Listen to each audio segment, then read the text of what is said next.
I've got an experiment with a bunch of different balls. I'm going to experiment with the bounciness of these balls. So what I'm going to do is I've collected a bunch of sports balls. So I have a football, I have a soccer ball, which is American soccer or European football. I have a basketball, I have a golf ball, and a tennis ball. I also have an eensy-weensy marble over here. Now I'm going to set up my experiment also using a tape measure so that I can measure how high the bounce is after it falls off. Now, to make sure that my experiment has the same exact setup every time, I am going to take the ball that I'm going to be using, I'm going to put it at the very edge of my table, and then I'm just going to make sure that it's right there at the edge, and then I'm going to let go and let it fall. Okay? And then I'm going to measure how high it bounces. And I'm going to try to record that because I want to make sure that I'm comparing how high they're bouncing. Okay? Now, I did have to do some inflating earlier this morning because some of my balls were a little bit deflated. So I'm going to be testing this out. I'm going to show you the process I'm going to use, and then I want you to try it at home.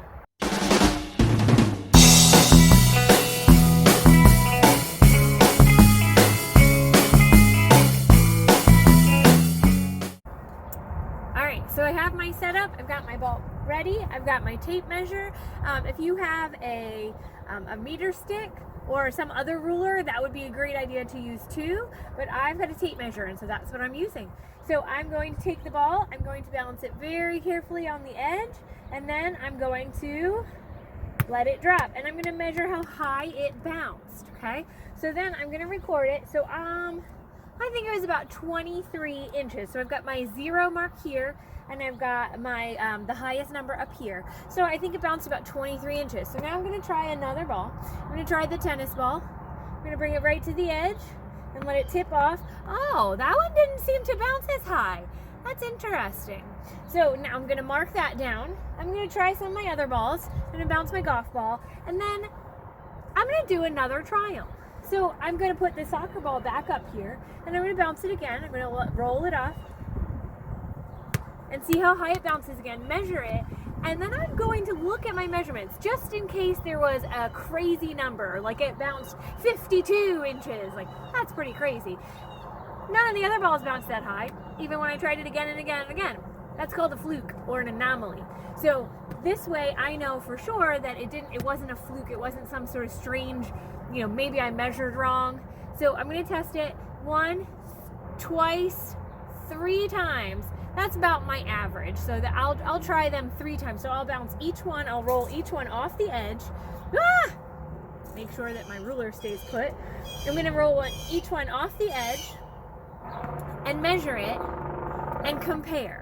Right? Now, it might be helpful to have somebody else to help you measure it. They can use their eyeball to find the measurement while you do the rolling. But it's okay if you don't. You can just test it out on your own. Roll each one off, test each one, and then compare your measurements. Which ball bounces the highest? Is it a small ball? Is it a big ball? Now, before you start this experiment, I want you to make what's called a hypothesis. A hypothesis is a guess.